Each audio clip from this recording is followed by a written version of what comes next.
vamos a dar por inaugurado este primer ciclo año 2025 de este quinto seminario internacional que tiene como título García Vaca y Ortega y Gasset.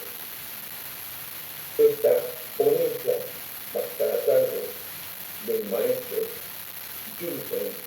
Jonathan González Ramírez. Él es máster en lógica y filosofía de la ciencia. Él nos acompaña desde Madrid, España,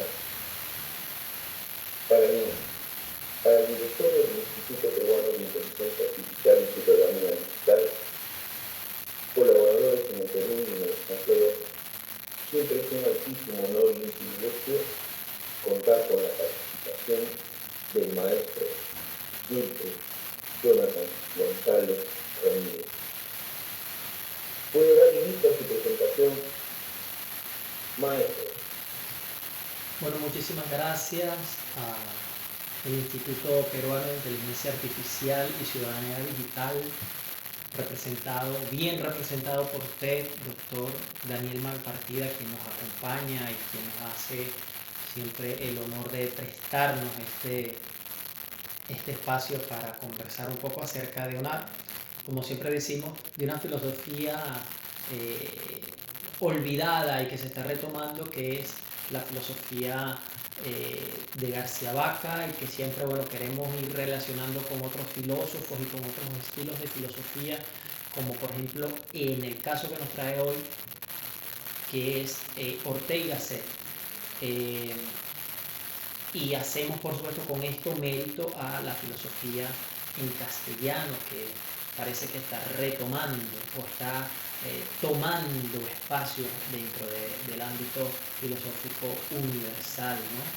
Yo antes de decir lo referente a esta comunicación, a esta pequeña reflexión, que no es más que una introducción al pensamiento de la técnica y la relación que tienen Ortega y Gasset y García Vaca, quería felicitar al pueblo peruano por la elección del nuevo sumo pontífice, León XIV. Así que vaya mis felicitaciones al pueblo peruano y a Chiclayo, que me parece que era obispo, ¿no?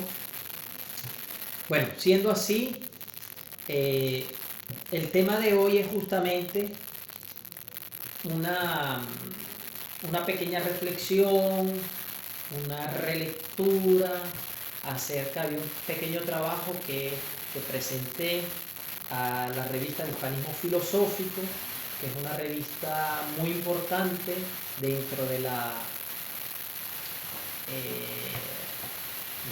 filosofía hispanoamericana. Aquí escriben personas y filósofos de mucho prestigio, por lo cual ha sido un honor que me aceptasen esta pequeña comunicación. Esta comunicación es del año 2024 y se titula De la meditación al elogio, una breve introducción a la visión de la técnica en Ortega y Gasset y en García Vaca. Entonces yo me voy a remitir a esto porque ya previamente había yo tratado este tema de la técnica en ambos. ¿Por qué de la meditación al elogio? Porque bien sabemos que la primera gran obra que se escribe sobre la técnica, y esto digamos podemos discutirlo, pero yo creo que está incluso ya bien asentado el hecho de que la primera obra profesional en filosofía que se escribe con un tema principal y dedicado exclusivamente hacia la técnica es Meditación de la técnica, de Ortega y Gasset. Se escribe en 1933 y se hace a propósito, digamos, de la inauguración de los cursos de verano de la Universidad de la República, que se llevaban a cabo en la ciudad de Santander, en el Palacio de la Magdalena. A partir de la inauguración de la Universidad de Verano, llegan y permítanme hacer este pequeño recuento, llegan una cantidad de personas profesionales ilustres en diversos campos, tanto de la medicina como de la química, de la física y de la filosofía, a dar cursos en Santander a partir del año 33. En estos cursos lo inaugura, ya dije, Ortega y Gasset, pero en el año 36 García Vaca da un curso, uno de los primeros cursos ahí de la Magdalena sobre filosofía de la ciencia. Entonces, hasta en ese punto están relacionados Ortega y Gasset y García Vaca.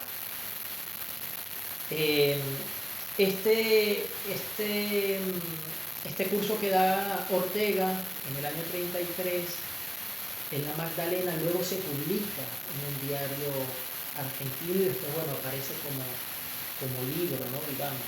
Entonces, él escribe Meditación de la técnica, insisto, que es el primer texto dedicado exclusivamente a la técnica, escrito por un filósofo profesional, como indica Carl Nixon, que es una importante referencia para el mundo de la filosofía. Entonces, aunado a ello, podemos decir, quienes hablamos castellano, quienes hacemos filosofía en castellano, que la filosofía de la técnica nace justamente en Santander, en la Magdalena, es decir, aquí en España, ¿no? Previo a que quizás antes se había hablado un poco de la técnica, pero insisto, no era exclusivamente sobre ella, ¿no? Nosotros tenemos unos referentes importantes acerca de cuál es la atmósfera de la filosofía de la técnica en esas épocas en las que Ortega y García Vaca pues hablan de filosofía de las ciencias, hablan de filosofía de la técnica, y es que en aquel momento parecía colonizada la filosofía por la experiencia alemana, por la experiencia francesa, por la experiencia anglosajona, y por supuesto Ortega marca la diferencia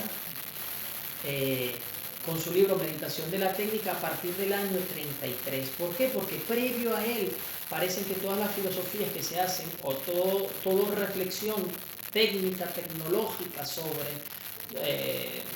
toda la reflexión que se hace sobre la técnica y la tecnología es una reflexión muy pesimista y en el mejor de los casos claroscura. Por lo tanto, estas dos visiones, tanto la de Ortega como la de García Vaca, lo que vienen es a dar luz justamente a los claroscuros que ya se tenían acerca de la técnica.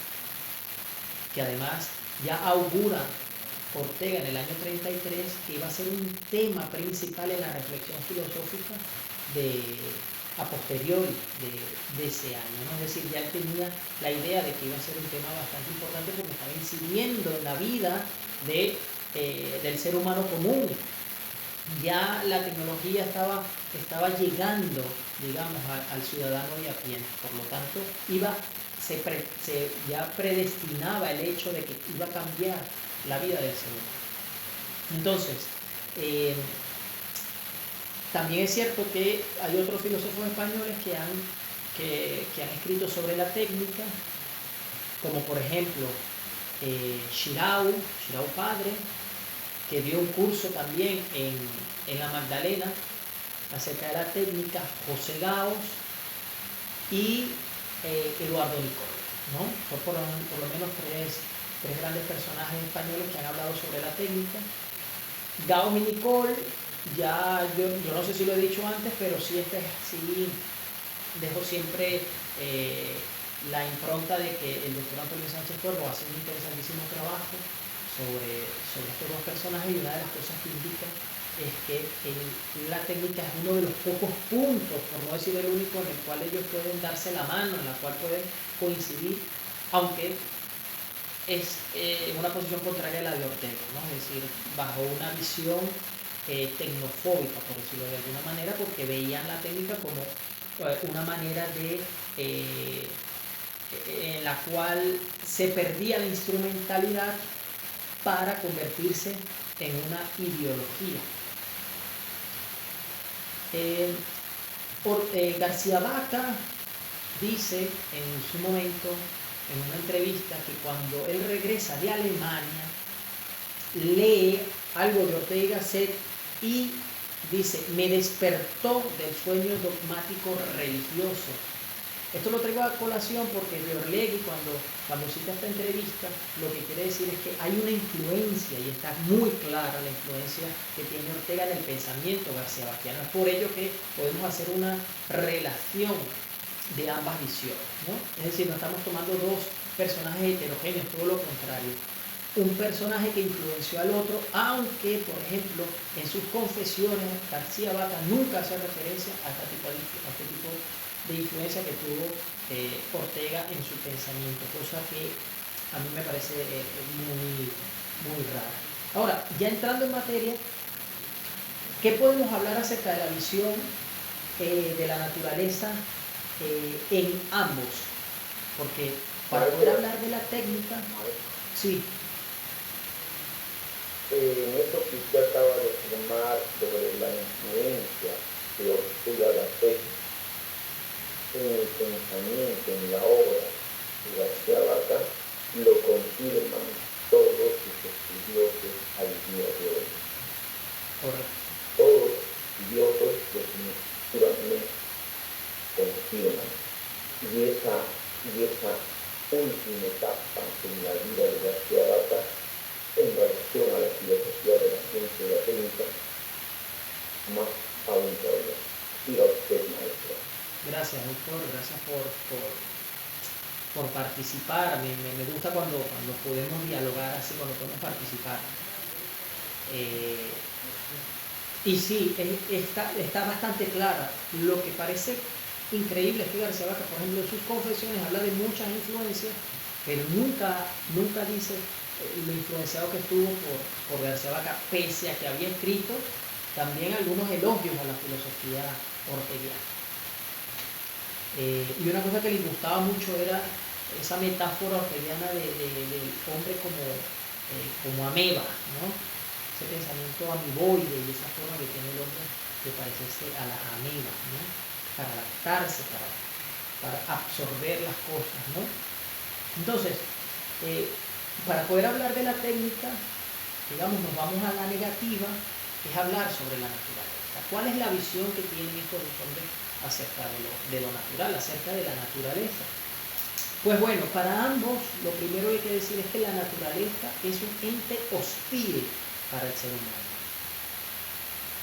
Esto, por supuesto, le genera mucho escozor, mucho picor a la gente, ¿no?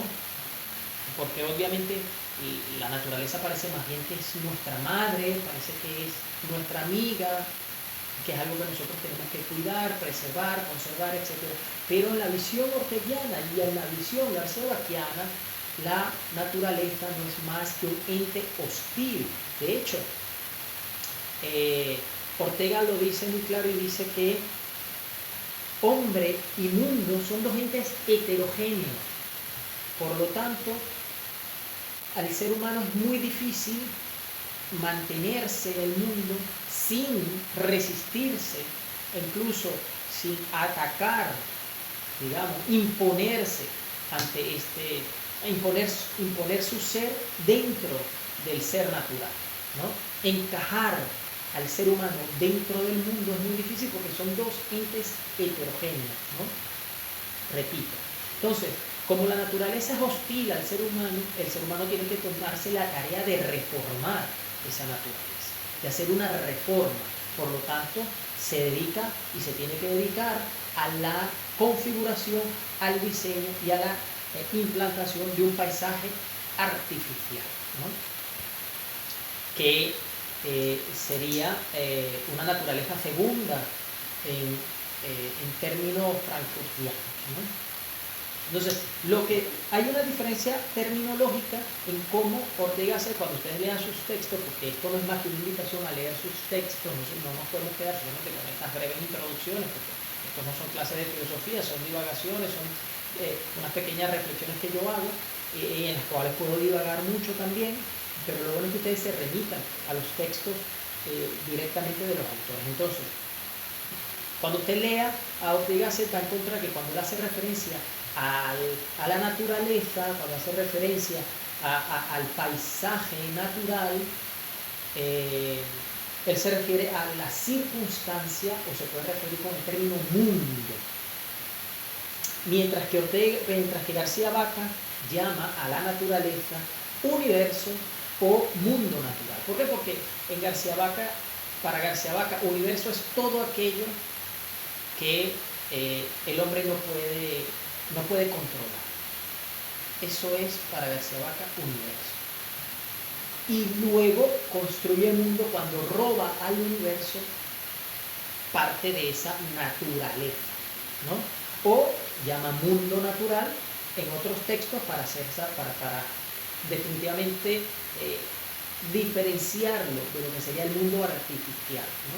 Que es en el que nosotros convivimos. Lo que pasa es que hay muchos textos en los que ya luego, en vez de decir mundo natural, ya toma la terminología orteguiana de paisaje artificial. ¿Cuál es la coincidencia que tienen en base a la visión de la naturaleza? Que ven al mundo natural, que ven a esta natura como materia prima. ¿Materia prima para qué? Obviamente para la construcción de un paisaje artificial, de un mundo reformado.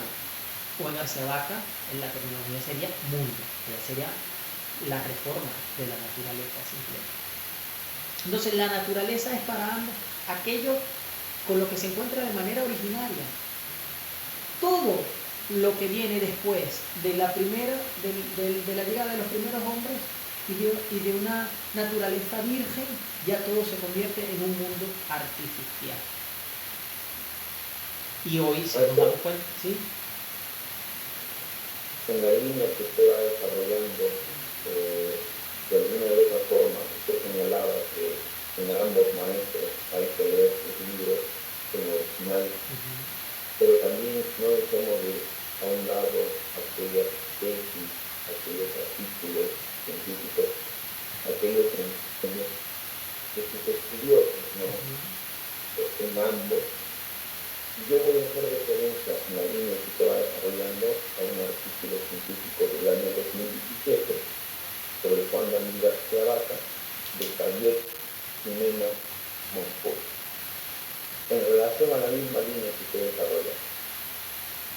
García Vaca lee y relee a Ortega y Gasset.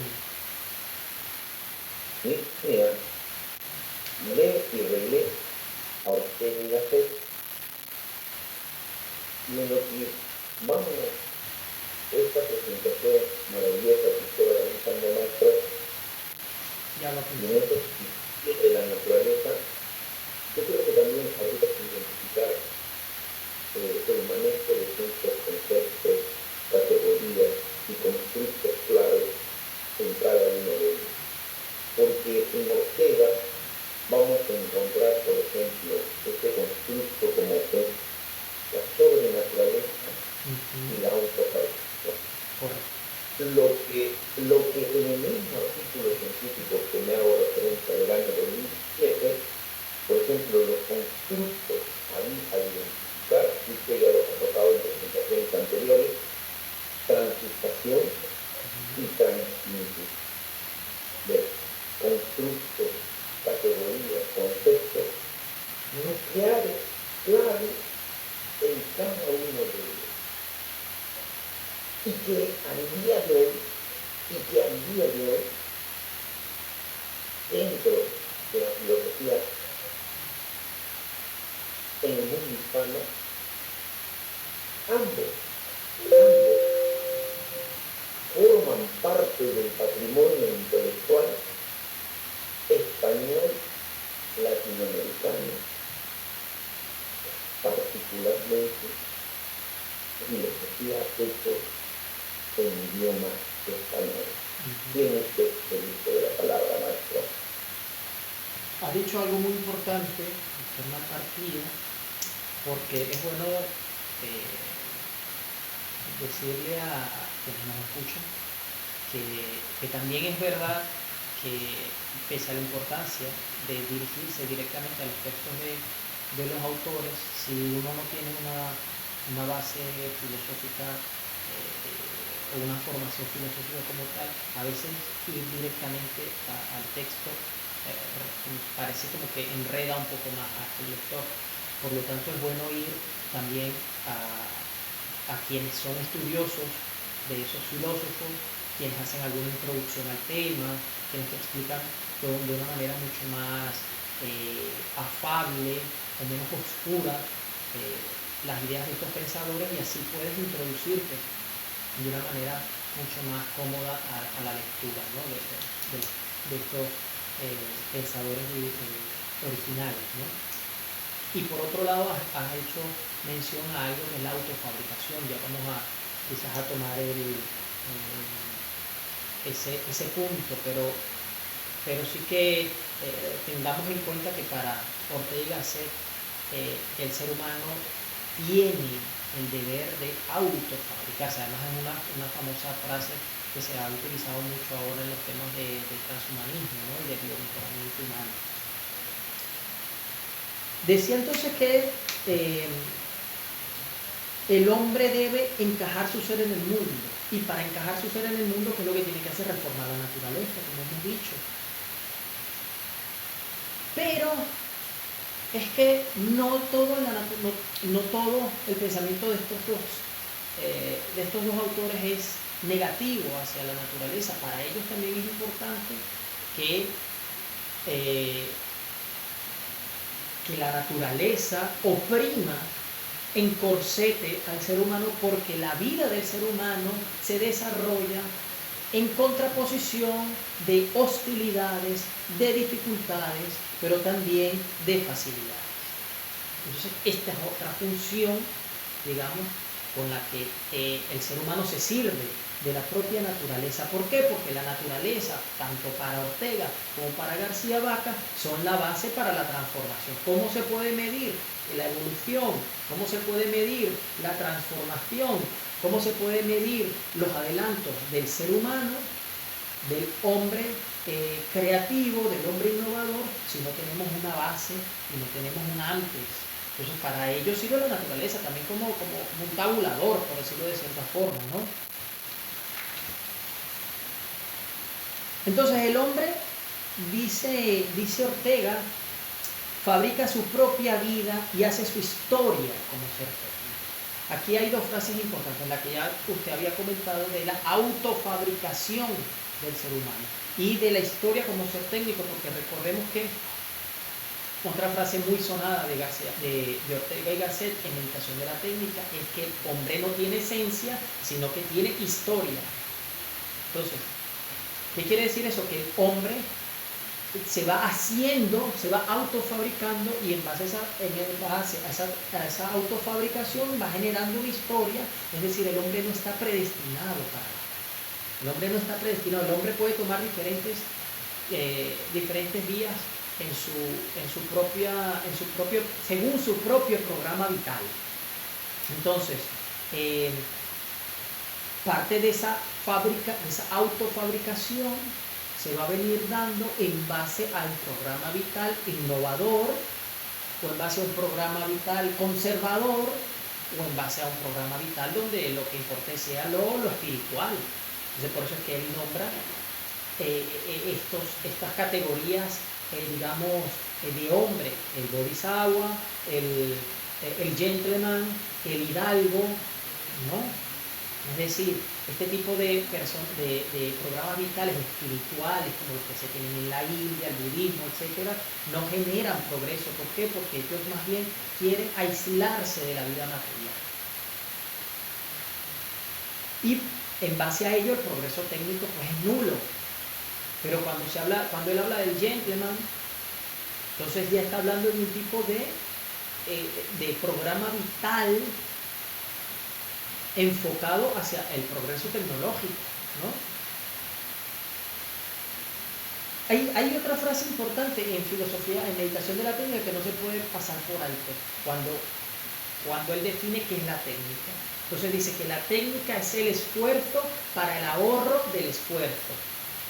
Ese ahorro del esfuerzo nos lleva ¿a qué? A poder conseguir el ocio. ¿Por qué? Porque el ser humano como tal no está dado al trabajo. El ser humano busca justamente es ahorrar esfuerzo para poder tener tiempo para el ocio. ¿Y qué es el ocio? Entonces él define que el ocio es aquella parte de la vida en la cual el ser humano se puede dedicar a las cosas verdaderamente humanas, aunque esto suene como un pleonasmo, aunque suene como una redundancia. ¿Qué son las cosas verdaderamente humanas? Pues, por ejemplo, el mando, la organización, el trato social, dedicarse a la ciencia, dedicarse a las artes. Esas son cosas realmente humanas.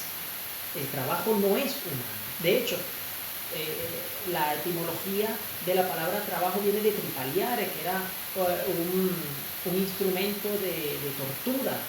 Por eso es que quizás psicológicamente para nosotros el hecho de trabajar ya nos genera mucho problema, ¿no? Entonces, Ortega Gasset decía que el ser humano, o los antiguos, mejor dicho, los latinos, llamaban a dos partes de la vida, dos componentes o complementos de la vida: otium, en latín, que era esa parte en la cual el ser humano desarrollaba sus capacidades humanas, vaya la redundancia, que ya las acabamos de nombrar, y estaba la otra parte, que era la del trabajo. Y esa parte del trabajo era la negación del ocio.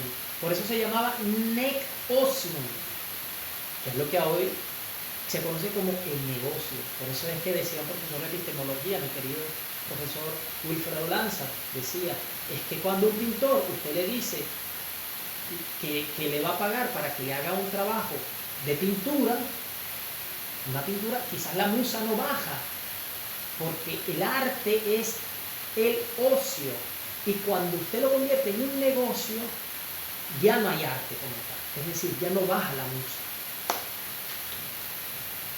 Y justamente la técnica lo que hace es, lo que siempre se ha buscado es que nosotros dejemos de lado nuestra vida animal, que es la del trabajo, para conseguir vida humana, ¿no? Vida para dedicarla a otras formas de nuestra existencia. Ya dije, el pensar meditativo, la reflexión, la recreación, etc. La técnica actual, la técnica moderna, con todos sus avances, no ha hecho más que transmutar la artesanía, la antigua artesanía, ¿no? Entonces, eso es lo que nos ha hecho crear un paisaje artificial como el de hoy, en el cual nosotros no necesitamos 20 horas, no sé, para poder hacer un simple artefacto, ¿no?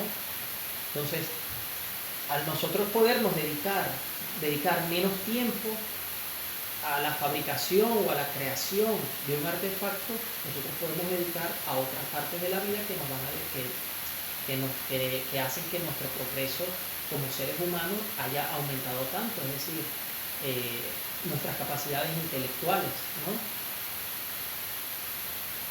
Y una tarea fundamental en la que ambos coinciden es que el ser humano debe crear y procurar la creación de ese paisaje artificial o segunda naturaleza en sentido frankfurtiano. Entonces yo voy a dejar para ustedes dos referencias: Meditación de la técnica, del año 1933, y Elogio de la técnica, año 1968, de Juan David García Vaca. Ustedes pueden leerlos y sacar vuestras propias conclusiones. Hay que todo esto es bueno, no todo esto es bueno. Hay autores como por ejemplo Alfredo Marco, un gran filósofo de la ciencia español, que indica que Meditación de la técnica es un libro hasta cierto punto obsoleto, es un libro que se ha quedado en un paradigma muy antropocentrista. ¿Por qué? Porque Ortega en ese momento veía la naturaleza, como dije antes, como un ente hostil, pero no solamente eso, todas las formas en las cuales él se refiere a la naturaleza es con la intención de ir en contra de la naturaleza. Y eso es lo que para Alfredo Marco le quita neutralidad, por decirlo de alguna forma, o le quita vigencia, importancia a ese pensamiento tan antropocentrista porteriano. Pero es que no solamente cabe esa acusación a Ortega, también le cabe la misma acusación a García Vaca, porque sabemos que García Vaca es un caballo sin freno, sin riendas, ante el desarrollo técnico y tecnológico, ¿no? ¿Por qué? Porque ambos tienden a la creación y a la innovación.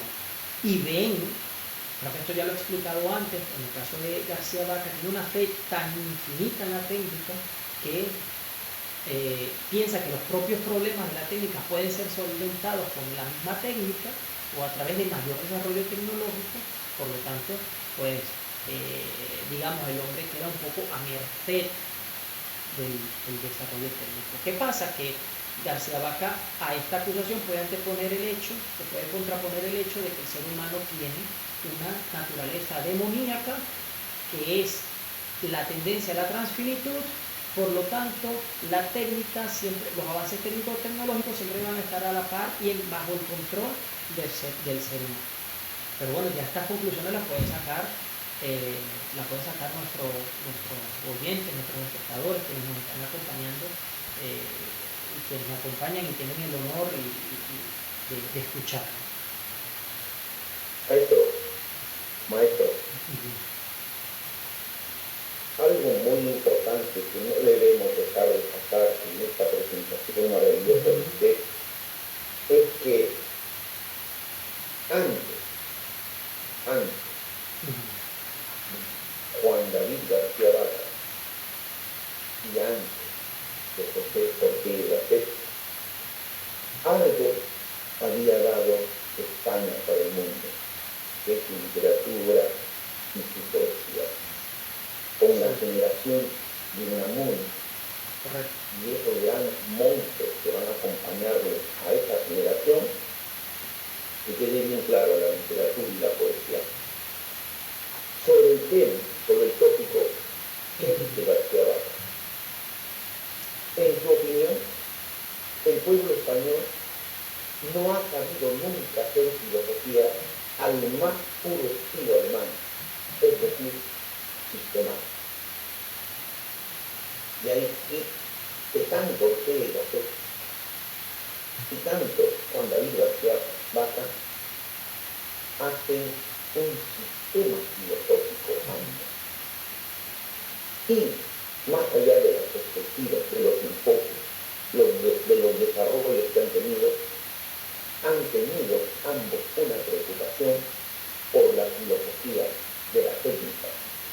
Y han advertido en sus escritos y en sus publicaciones algo que el mundo lo está viviendo al día de hoy. En eso debemos quedar claros su capacidad, su previsión, su adelanto, su anticipación a lo que podríamos decir esa técnica científica, esa técnica contemporánea, y a todo lo que lleva mirando lo que es la inteligencia artificial y sus aplicaciones en los diferentes quehaceres de la actividad humana. Es correcto. Fíjate que En esta misma línea terminar, para Ortega, en esa relación de hombre y técnica, el hombre era un animal técnico.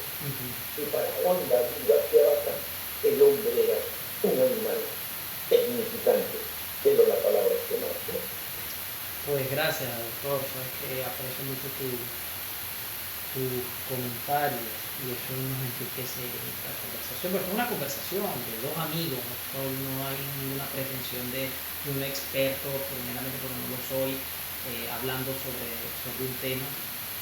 Y a mí me gusta más cuando es así conversacional, porque yo de repente puedo divagar cuando me quedo solo, ¿no? Mira, tengo aquí en la mano, perdonadme, Elogio de la técnica, Elogio de la técnica de Juan David García Vaca. Este libro, repito, fue escrito en 1968, en los años de exilio de García Vaca estando en Caracas, ¿no? Y García Vaca abre este libro con una de las sentencias de Ortega y Gasset en Meditación de la técnica. Por lo tanto, esta obra obviamente está influenciada por el pensamiento orteguiano. Y dice, abro comillas, uno de los temas que en los próximos años se va a debatir con mayor brío es el del sentido, ventajas, daños y límites de la técnica. Esto lo dice Ortega y Gasset en el año 33. En el año 33, cuando pocos se habían dedicado al estudio filosófico exclusivamente de una obra sobre la técnica. Pese a que también es cierto, y esto lo traigo yo aquí en el artículo de la meditación al elogio, que indican Jaime Salas y José María Tencia, ya en algunos escritos como Meditaciones del Quijote, 1914, estamos hablando de Ortega. ¿Qué es la filosofía? 1929. Pidiendo un Goethe desde dentro, 1932. En torno a Galileo, 1933. Y la rebelión de las masas, 1927. Ortega hacía referencia a su inquietud sobre la técnica. Aunque no será, ya dice él, y hemos repetido, hasta Meditación de la técnica, donde lo haga de manera central. Entonces, claramente, de hecho, ya existían, no sé si estoy repitiendo algo, ya existían algunas obras como El hombre y la técnica de Oswald Spengler y Las dos fuentes de la moral y la religión de Henri Bergson, donde se habían hablado temas de la técnica también. No es que están innovando sobre algo que nadie habló, ya se había hablado antes, de hecho ya lo habían tratado antes. Lo interesante, lo innovador de esto es la forma en la cual empiezan a tratar el tema. Además que Ortega se tiene una claridad increíble. Usted, aunque usted no tenga una formación filosófica, usted coge Meditación de la técnica y lo va a entender. Pero seguramente coge alguno de los libros que se escribieron sobre la técnica de la escuela de Frankfurt y no va a entender nada. Entonces, y Elogio de la técnica es otro libro donde se habla claramente con un lenguaje bastante accesible para las personas que no están dentro del mundo de la filosofía. Entonces son dos hombres visionarios, han sido dos hombres que sin duda alguna escriben bajo el paradigma de su época. Es decir, hay muchas de estas cosas que hay que matizarlas, hay muchas de estas cosas que ahora hay que compararlas y que hay que criticarlas y que requieren de una crítica seria en base a los paradigmas técnicos tecnológicos contemporáneos, porque ha cambiado la técnica de hoy. Obviamente la inteligencia artificial no se puede comparar con el maquinismo del año 33. Entonces hay que matizarlas, hay que trabajarlas, hay que renovarlas, pero nos sirven de parámetro, nos sirven de marco conceptual para un tipo de visión sobre una tecnología optimista, filotecnologista y esperanzadora, sobre todo esperanzadora, porque no podemos negar que nosotros estamos embebidos en un mundo técnico, tecnificado, y que pareciera incluso bastante contradictorio o inútil pensar en una solución como la heideggeriana, que nos dice no, hay que pensar de una forma más meditativa en el decir sí y no a la técnica. Hace poco hubo aquí en España un apagón que duró 6-10 horas y la gente estaba loca porque no sabía qué hacer. ¿Cómo le decimos que no, que sí, que no a la técnica si nosotros estamos inmersos ya en un mundo ultra tecnificado, de hecho? Entonces, no sé si tienes alguna pregunta, doctor. Yo lo dejo hasta aquí porque ya tenemos además 40 minutos. Sí, yo lo último que quiero señalar es en la lectura de Meditación de la técnica de Ortega y Gasset, aquí en el Instituto Peruano de Inteligencia Artificial y Ciudadanía Digital, nosotros señalamos lo siguiente. Todo esto que estamos viviendo después de ese 22 de noviembre del año 2022 del lanzamiento del ChatGPT en versión gratuita 3.0, mundo de para adelante vivimos esta fiesta entre comillas, que se dice llamar inteligencia artificial, en las lecturas de meditación de la técnica, cuando él habla de la ciencia física, ahí, en esta línea, Ortega se adelanta sobre el estudio de la electricidad, llevándolo a lo que es la electrónica, llevando hoy en día, la ciencia física que él habla, a lo que son las arquitecturas de computadoras, a lo que son el aporte de la lógica. No nos olvidemos de García Vaca, el primero de los primeros que enseña lógica formal en España. Correcto. En España. Ya, el aporte entonces de la lógica, ahí en el tema de la lógica binaria, la lógica booleana, y ahora, precisamente lo que son ciencias de la computación, y dentro de la ciencia de la computación, una disciplina de lo que vendría a ser la inteligencia artificial. ¿Quién es uno de los que anticipa esa visión que Ortega es Ortega para su momento, para su contexto, como pensador, como filósofo, como un hombre de un sistema filosófico, hablando a nivel de Ortega, en el mismo parangón de un sistema filosófico garciabasiano, él ya adelanta ambas obras, tienen una perspectiva de una visión de futuro que nadie puede negar. Y además, importante, en García Vaca, identificar esta etapa escolástica, esta etapa de la lógica matemática, esta etapa existencialista, esta etapa marxista, y de la filosofía de la ciencia y de la filosofía de la técnica. Cuán importante es la vida, la obra y el pensamiento de estos dos titanes en lo que vendría a ser la filosofía hispánica del siglo XX. Cedo la palabra a Tomás. Sí, doctor. Estamos hablando de dos personajes no solamente visionarios, sino innovadores. Yo estaba buscando ahora aquí una referencia, porque no recuerdo el año, pero tú acabas de dar un dato interesantísimo, que es que, por ejemplo, García Vaca fue de los pioneros, y esto lo estaba hablando hace poco con un par de expertos en García Vaca, donde yo les preguntaba, pero es que me parece que García Vaca es realmente el primer filósofo que trae a España la filosofía de la ciencia en cuanto a magisterio, ¿no? Porque aunque Zubiri sabía de estos temas, no los impartía a nivel formal en clases, ¿no? En clases. Pero García Vaca sí, porque García Vaca, yo estoy casi seguro que inaugura el curso de Filosofía de las Ciencias en la Universidad de Barcelona. Y creo que también lo inaugura en la Universidad de Verano de la República, más adelante en el 36.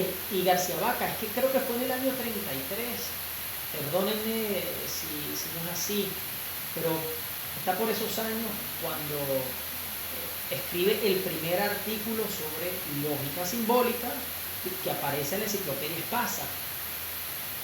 Por lo tanto, es uno de los pioneros de la filosofía de la ciencia, de la lógica matemática. De hecho, grandes lógicos ingleses y norteamericanos se basaron en los escritos de lógica simbólica de Juan David García Vaca. En cuanto a la filosofía de la técnica, por supuesto que Ortega es un referente, tan referente que el día de hoy los transhumanistas lo usan como una referencia, valga la redundancia, para justificar, digamos, esa plasticidad que tiene el ser humano en cuanto a la fabricación de su propio cuerpo, ¿no? Hay otros filósofos, yo no quiero dejar pasar esto, que han hablado sobre la técnica. José Gaos, por ejemplo, dictó en el 36 un curso que se llamaba Autobiografía Filosófica, y la obra de grandes y la obra de generaciones españolas, en el cual en la Magdalena seguramente, esto lo estoy especulando, seguramente trató la parte de la técnica de Ortega y Gasset. Por otro lado, además de que él sí que tiene obra escrita muy original acerca de la supremacía de la técnica, viéndolo desde el punto de vista negativo hacia el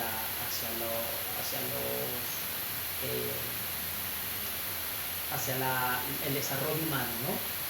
Negativamente. Joaquín Chirau, ya lo comenté, pero dictó un curso en el 33 en la Magdalena, posterior, en el mismo año que lo dicta también Ortega, que se llamó Historia de la Técnica hasta el maquinismo. Yo vi más o menos el pensum, el programa, lo vi en un curso que tuve justamente en la Magdalena hace 2 años, y era un tema interesantísimo. Entonces, esto es una estela, doctor, estamos hablando de una estela de filósofos muy visionarios, una estela de filósofos muy novedosos que empezaron a ver la filosofía desde un punto de vista no solamente muy propio en cuanto al estilo de vida y castellano, español, ¿no? Sino que además no le tiene nada que envidiar a los escritos alemanes o a los escritos franceses. Todo lo contrario. Lo que no tuvieron proyección fue porque no fueron escritos ni en alemán, ni en francés, ni en inglés. Pese a que ellos conocían y dominaban esas lenguas, porque García Vaca, por ejemplo, hablaba alemán, hablaba francés, sabía algo de inglés, por supuesto griego y latín, hebreo. Ortega alemán. Es decir, estamos hablando de una gente que dominaba suficientemente ciertos idiomas como para escribir en otras lenguas, y aún así decidieron escribir en castellano. Voy con esta conclusión, y así yo cierro. Ya te dejo a ti, a menos que tengas unas preguntas, pues ya las contestamos. Maestro, sí. Maestro, antes que usted concluya, solamente un punto de referencia para darle la palabra a usted, maestro. Dígame. Qué curiosidad que en una cátedra que la Universidad Central de Venezuela se preparaba sobre Heidegger, era para Ortega y Gasset, pero en el año 1946, a raíz de esa invitación, quien llega es el maestro Juan David García Vaca a hacerse cargo de esa cátedra. Ortega y Gasset no lo desarrolla la cátedra por cuestiones diversas. Él declina. ¿Y quién asume esa cátedra en la Universidad Central de Venezuela? Nada más, nada menos que el maestro Juan David García Vaca, y que posteriormente también va a ser docente en el Instituto Pedagógico de Venezuela. Correcto. Ceda usted la palabra, maestro. Mira, un dato parecido a ese, es muy similar, no sé si será igual, pero cuando García Vaca está en Quito, él recibe una invitación por parte de la Universidad Nacional Autónoma de México. Esto fue en el año 41. Estaban invitando a Ortega a inaugurar los cursos de verano de esta universidad, ¿no? De la UNAM. Y resulta que por polémicas políticas, a nivel político, Ortega decide no asistir a la UNAM. Y quien recibe la invitación para sustituir a Ortega y Gasset en ese curso y en esa presentación es nada más y nada menos que Juan David García Vaca. Entonces fíjense el nivel en el que García Vaca ya estaba, porque para secundar a Ortega, que era, digamos, el patriarca de la filosofía en castellano, pues llaman a García Vaca, imagínense el nivel en el que estaba. Entonces, esto es para unar todas estas cosas que tú, gracias a Dios, y afortunadamente me traes a colación, porque me gusta, porque enriquece la práctica. Luego de eso, para redondear entonces ya la anécdota, él regresa a Quito García Vaca, pero le dicen ya estando en México que cuando termine su contrato con la Universidad de Quito que se vaya a México para que dicte, para que forme parte del claustro docente, y ahí dicta asignaturas que van desde el griego antiguo hasta filosofía de la ciencia, ¿no? Que cuenta en sus confesiones que esas clases sobre filosofía de la ciencia se enriquecen mucho basados en una asignatura complementaria sobre teoría de la relatividad generalizada que estaba dando un famoso matemático y físico estadounidense de nombre Birkhoff Jr., ¿no? Y que además él dice que le recordaba mucho sus clases de teoría de la relatividad en Alemania. Cierro ya la anécdota porque si no se nos va a hablar. Cierro y digo, ambos, Ortega Set, me refiero, y García Vaca, coinciden en que la tarea del hombre es extranatural y se remite a la reforma de la naturaleza con el fin de conseguir bienestar. Continúo. La técnica es la única vía que tiene el hombre para construir el paisaje artificial que le permita autofabricarse según su propio deseo, convirtiéndose en creador y nunca más ser criatura ni de Dios ni de la naturaleza. Por lo tanto, entre las ideas de estos filósofos no se ven diferencias importantes ni contradicciones, por lo que se puede decir que en este tema en particular, en la técnica obviamente, son pensadores que se complementan. Yo te agradezco mucho, doctor Daniel Mar Partida, y al Instituto Peruano de Inteligencia Artificial y Ciudadanía Digital por permitirme hablar de este pequeño artículo de la meditación al elogio, una breve introducción a la visión de la técnica en Ortega y Gasset, publicado, que ha salido este año en la revista de Hispanismo Filosófico, en este caso presidida y editada por el doctor Antolín Sánchez Cuervo. Muchas gracias, doctor, te cedo la palabra. Vamos a dar por clausurado este primer ciclo año 2025 de este quinto seminario internacional que tuvo como título García Vaca y Ortega y Gasset. El maestro ha desarrollado este artículo que acaba de referenciarnos para el directorio del Instituto Peruano de Inteligencia Artificial y Ciudadanía Digital, colaboradores en el Perú y colaboradores en el extranjero. Siempre es un altísimo honor y es un privilegio contar con la participación del maestro Wilfred Jonathan González Ramírez. Solamente a nuestros seguidores, suscríbanse al canal del Instituto Peruano de Inteligencia Artificial y Ciudadanía Digital, CD abreviado. Seguimos ahí con las presentaciones que va realizando el maestro González. Invitarles a la lectura de los libros originales de estos dos titanes y asimismo de los artículos científicos, de los ensayos, de lo que se publica en diferentes partes del mundo. Solamente podemos hacer grande la filosofía hispanoamericana, grande la filosofía en idioma español, en la medida que seguíamos a estos grandes monstruos que crearon sistemas filosóficos. Gracias totales. Gracias a usted, doctor. Un abrazo y hasta pronto.